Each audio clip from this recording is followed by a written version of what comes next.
Donc on vous a quitté, nous sommes quittés tout à l'heure, donc en pleine déconfiture, si je puis dire, avec une grosse blessure. Les championnats du monde, c'est terminé. Et les Jeux Olympiques sont 13 mois plus tard. Alors les ligaments croisés, ce n'est pas une mince affaire. Comment vous préparez? Donc, vous l'avez dit, vous êtes à peine tombé, je serai champion olympique. Donc vous êtes lancé un défi à vous-même en quelque sorte. Alors, comment se passe cette année finalement à attendre la préparation des Jeux? Comment se passe votre convalescence et votre envie de devenir champion olympique? Il s'est passé, il y a eu des moments où ça allait bien, des moments où c'était très dur, des moments où j'avais mal, des moments où c'était très difficile. Mais juste, je pense que déjà, là, pour rebondir sur ce que vous disiez, je pense que une des premières forces que j'ai eues, justement, c'est que je n'ai pas attendu. Et pour moi, la préparation olympique, elle a commencé à l'opération, quoi. Et j'étais, en fait, donc je suis tombé début janvier, j'ai été opéré 5 jours plus tard. Je suis tombé le 7, le 12 janvier, j'ai été opéré par M. Chamba à Lyon. Et c'était 13 mois, jour pour jour, avant la descente des Jeux. Et je me souviens, et je me disais, je vais revenir. Et je m'étais fixé cet objectif des Jeux pour justement me raccrocher à quelque chose, revenir, et pour pas me dire, oh bah, tant pis, on verra dans 2 ans, et je vais prendre le temps. Et moi, je voulais revenir le plus vite possible. Et voilà, donc après, je suis parti de l'hôpital directement en rééducation à Hauteville. Et des petites chances que j'ai eues, qu'on a eues dans notre malheur, c'est que cet hiver-là, ça a été un hiver où on était peut-être plus nombreux à rééducation à Hauteville que de skieurs français. On était 11 en fait, de skieurs de l'équipe de France blessés au genou. Et il y a quand même une époque où on se moquait bien des skieurs français parce qu'ils étaient tout le temps blessés. Ouais, bon, c'est des périodes, ça c'est. Bon, après, il y a quand même des cycles, des périodes, et des fois c'est la faute à pas de chance ou des choses, enfin on ne sait pas.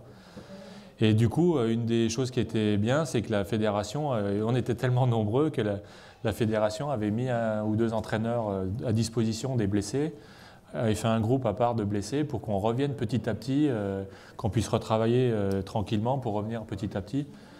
Et ça, c'est vrai que ça avait été bien parce qu'au lieu de. Souvent, quand on est blessé, on s'entraîne dès qu'on revient, on revient dans un groupe de skieurs en pleine forme et du jour au lendemain, on est au taquet et des fois, c'est pas toujours facile. Donc ça, c'était le bon côté des choses. Après, personnellement, je pense que ce qui est justement, c'est aussi où je pense que cette histoire un peu olympique, c'était l'aboutissement d'un processus de peut-être de 30 ans, mais en tout cas mes 7 ans de travail depuis 2001, depuis ce trou, c'est que en fait, à la rééducation, quelques jours après mon opération, je me suis procuré la piste de Sestrières. On l'avait fait 2 ans avant en Coupe du Monde. C'était la finale de la Coupe du Monde 2 ans avant. Et on avait skié sur la même piste. Alors les portes, à quelques mètres près, avaient été un peu déplacées. Mais en fait, 2 ans avant, donc j'avais récupéré les vidéos de cette piste. J'avais fait 8e de cette Coupe du Monde, de cette finale. Et j'avais récupéré la vidéo des 3 premiers, plus la mienne.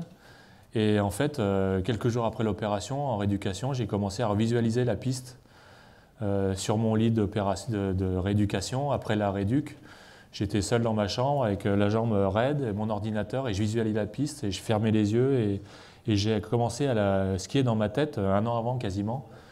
Je l'ai fait peut-être des centaines de fois et pour moi, c'était vraiment un peu l'apogée de ce travail de visualisation mentale. J'avais commencé 6 ans avant parce que pendant 12 mois, j'ai fait la piste. Alors, je la faisais des fois chez moi, en rééducation, ou quand on était en stage après le ski, je la refaisais. Vraiment, pour moi, c'était le point à préparer, quoi. Et je me la repassais, je la refaisais dans la tête. Et quand je suis arrivé aux Jeux Olympiques, j'ai l'impression que je l'avais déjà fait 10 000 fois, quoi. Et j'ai l'impression que j'arrivais chez moi et c'est comme si la piste, je la connaissais par cœur, quoi. Et j'ai senti, ça a été une histoire un peu folle parce que pendant 1 an, j'ai l'impression que j'étais en train de mettre en place et qu'il n'y a rien à. J'avais vraiment l'impression que rien pouvait m'arriver, que j'allais le faire, quoi. Et ça paraît un peu farfelu, mais vraiment, oui, mais j'y croyais, quoi, déjà 1 an avant. C'est complètement étonnant.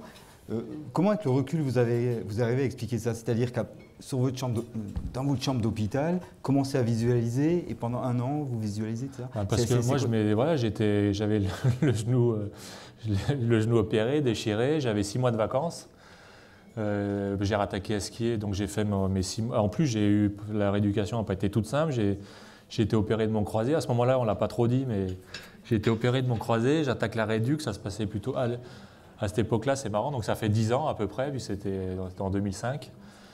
Il y avait notamment il y avait Julien Liseroux qui était avec moi, il y avait d'autres, mais le plus connu c'était Julien. Et on se branchait, etc. Et moi, quand on arrêtait la réduc, j'allais dans ma chambre et je refaisais la piste et je visualisais. Et j'y croyais, je me disais, je vais le faire, je vais y arriver, quoi. Et voilà, c'était cette force un peu de... Quand on parle du travail mental du champion, c'est un processus que j'avais commencé seul, 7 ans avant, au fond de la gamelle, et je m'étais dit, je vais me préparer, et j'ai mis des choses en place qui m'ont justement permis de traverser cette période difficile mieux que les autres à ce moment-là, quoi. Et je pense que c'est là que en fait, les autres, finalement, après, tant mieux pas. Enfin, je ne l'ai pas non plus fait exprès, mais ils ont fait leur saison, la saison 2005, leur course, leur préparation. Ils ont attaqué à penser aux Jeux Olympiques de Turin, en fait, bien après moi. Alors que moi, les Jeux, c'est comme si j'avais attaqué m'entraîner un an avant. Et j'avais, je pense, quelques longueurs d'avance dans la tête et j'étais vraiment préparé pour ça. Je m'étais dit, c'est janvier, je vais rattaquer à skier mi-juillet et début de saison, fin novembre, à l'Écluise, et après tu as quelques courses et il faut être au top, là, le 12 février 2006. Et tout ce qui se passe avant, on verra ce qui arrivera, mais ce qu'il faut, c'est être prêt ce jour-là, quoi. Et donc, c'est un peu ce qui s'est passé. Un objectif bien précis, les Jeux Olympiques. Vous arrivez dans la période des Jeux, donc un petit peu avant. Ouais. Et commence. Alors là, j'aimerais bien que vous racontiez aux gens ce petit jeu des descentes d'entraînement. C'est-à-dire que vous arrivez, vous êtes en forme, et pour définir le départ des courses, qui va partir dans quelle position. Donc au jeu, là, on a sauté quelques étapes. Voilà. Oui. Et ce qu'il faut.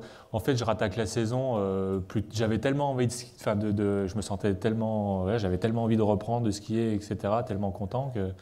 Première course, c'était comme chaque année à l'Écluise. Et ça faisait des semaines, des mois que je pensais qu'à ça. Je dis, demain, je vais leur montrer que je suis vraiment de retour, quoi. Premier entraînement, je le gagne d'entrée. Après, la course, ça ne s'est pas passé comme je voulais, mais au moins, j'étais vraiment revenu.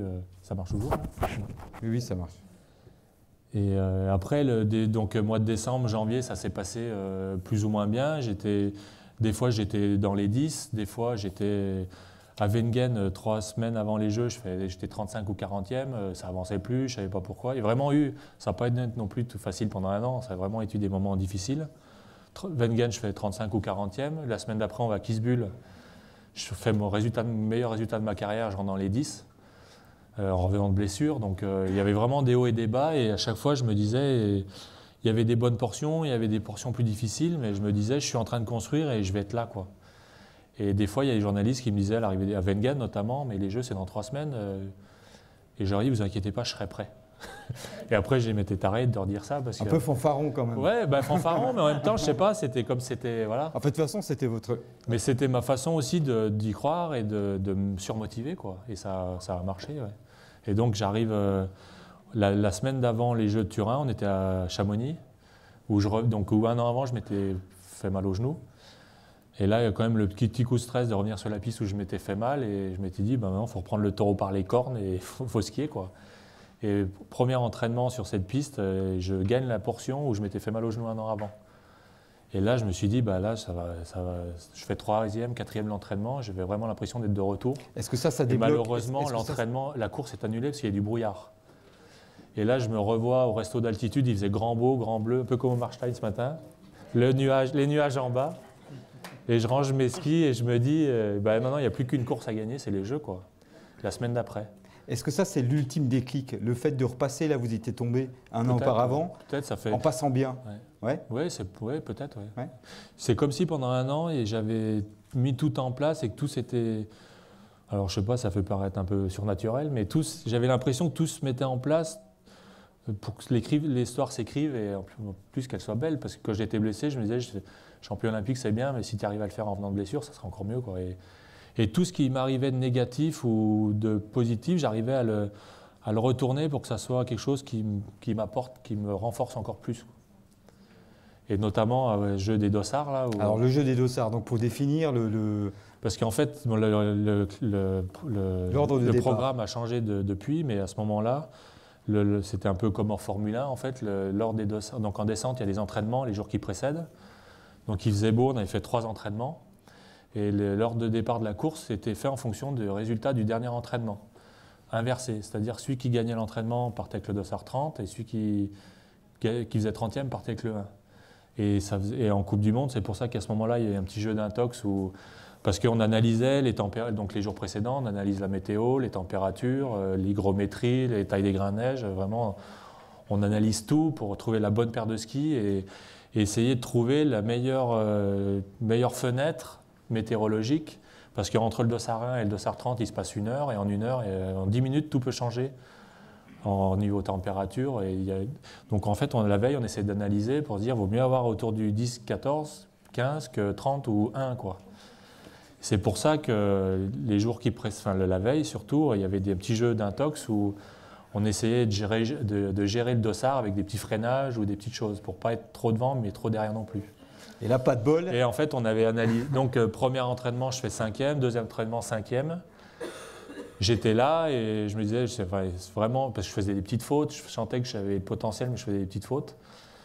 Et dernier entraînement, c'était gérer, c'est ce truc que j'ai jamais su faire. Enfin, soit j'étais mauvais, soit j'étais bon, mais gérer un freinage pour essayer d'être 15e, c'était pas quelque chose de très simple, surtout quand ça se joue au 100e.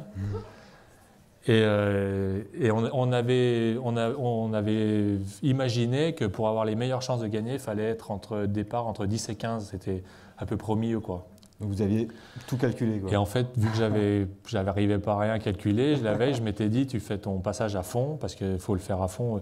Moi, à l'entraînement, j'étais parti toujours du principe que pour s'entraîner, pour préparer son matos, pour être le plus précis possible, il faut s'entraîner à fond. Sinon, si on s'entraîne à 60%, on tire 60% de son matériel et on ne peut pas le tester.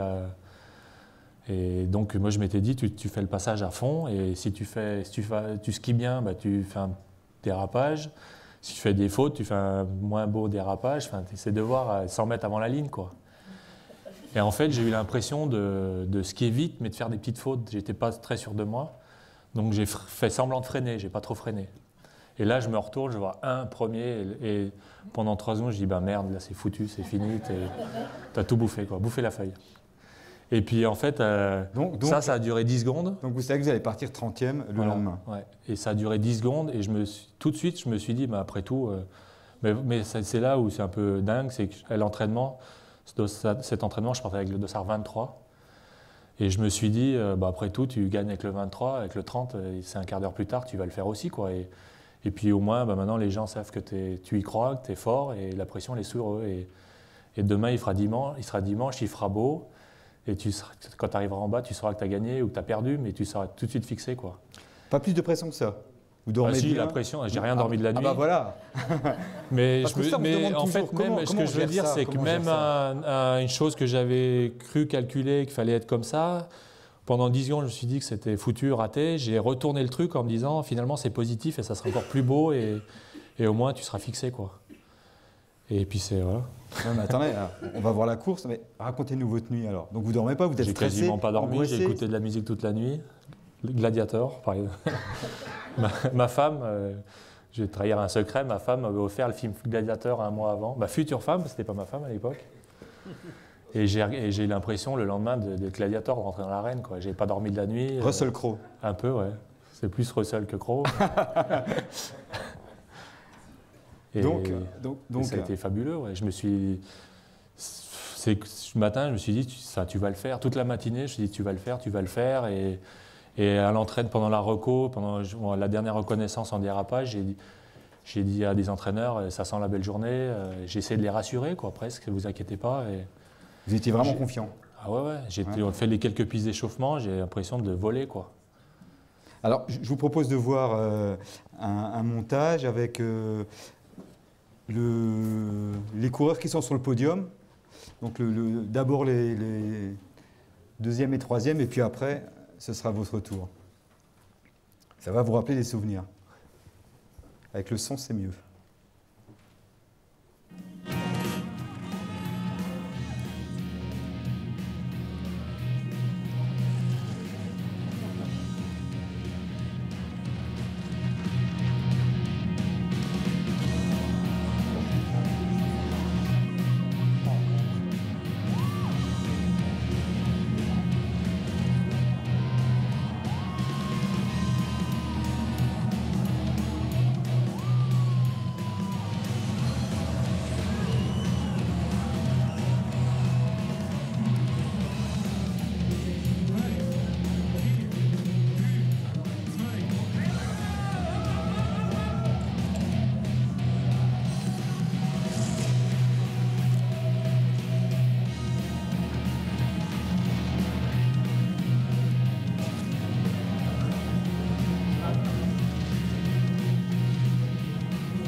Ben voilà. Alors, ça vous fait quoi de revoir ces images? C'est sympa, émouvant. Hein, c'est émouvant, ben ouais. Alors, surtout que ça fait 2 heures qu'on en discute. Vous y attendez pas, hein. Alors, quelques petites questions. Il y en a beaucoup, hein. On vous voit dans le virage partir un petit peu, les bras qui partent un peu en Elle était bien arrière. coupée là quand même. Elle était bien coupée, Ouais. hein. On ne voulait pas la montrer en entier pour voir un petit peu tout, voir le Ouais. podium, etc. Il y a toujours des petites fautes dans une descente, Ah bah j'imagine. oui, ouais, Et, j'en ai fait une quand même. Ouais. Et quand vous faites cette faute, J'ai cru que, en fait, je m'étais mis dans la tête que la course allait être hyper serrée et que pour avoir une chance de gagner, il fallait prendre tous les risques et quitte à sortir, mais vraiment à prendre tous les risques et espérer d'avoir parce que les entraînements étaient quand même assez serrés. Il fallait prendre tous les risques et espérer que les quelques centièmes soient du bon côté parce que Valchhofer est quand même le meilleur descendeur de cet hiver-là. Il gagne le classement général de la Coupe du Monde de descente. Kernen, quelques années avant, il fait 2 ou 3 médailles au Championnat du Monde de Sestrières qui avaient lieu sur la même piste. Il y avait Miller, il y avait Rals, il y avait quand même des Cador et qui étaient largement beaucoup plus favoris par rapport à moi parce que moi je revenais de blessure. Et donc voilà, et je m'étais dit faut tout mettre quoi, et puis après on verra. Et la première partie de la piste, on voit pas le gros saut où Valchhofer et Kernen sautent très mal. Moi j'ai encore du mal. En fait, j'ai quasiment pas décollé, j'ai remis la recharge de vitesse en l'air et j'ai pris une vitesse incroyable pour tout le reste du plat et j'ai gagné du temps tout le long. De haut en bas, j'étais en avance. Et je sentais que j'allais vite, je sentais que j'étais en train de faire quelque chose, mais je sentais que j'étais en train d'être à la lutte pour une médaille, une place sur le podium, d'être à la lutte au centième, mais parce que j'imaginais pas que j'étais en train de tuer la course comme ça. Oui, parce que vous avez 64 centièmes Non, d'avance. j'avais imaginé beaucoup de choses, mais pas ça. Hein, c'est énorme. Hein. Je sais pas C'est à quoi le on plus peut gros comparer. écart aux Jeux Olympiques sur l'épreuve de descente depuis les Jeux de 52 ou 56, je crois, je ne sais plus lesquels. C'est rare des écarts comme ça et j'imaginais pas que j'étais en train de skier à cette cadence, quoi. Et en fait, j'étais tellement dans mon truc sur le fil, je me disais c'est bien, attaque, que j'ai pris des lignes, j'ai tenté des trucs qui ont réussi vraiment sur le fil. Et en fait, dans la forêt, en fait, ma qualité première, c'était quand même le toucher de neige, la glisse, la vitesse sur les parties vallonnées. Et j'ai réussi, je m'étais dit, il faut prendre faut être le meilleur possible et si possible prendre le maximum d'avance sur la première partie, les 2 premiers tiers et gérer pour limiter les dégâts dans la forêt parce qu'il y avait 1 ou 2 virages où je pensais que Valchhofer et les autres seraient bien meilleurs que moi, quoi. Et du coup, c'est ce que j'ai fait en haut et en bas, j'ai pris tous les risques. J'ai tendu les trajectoires, j'ai tendu les courbes vraiment à la limite. Et ce virage, en fait, je l'ai tellement pris à l'intérieur, j'ai pas calculé, quoi. J'ai taillé droit dedans et à la fin, ça m'a un peu serré. J'étais tellement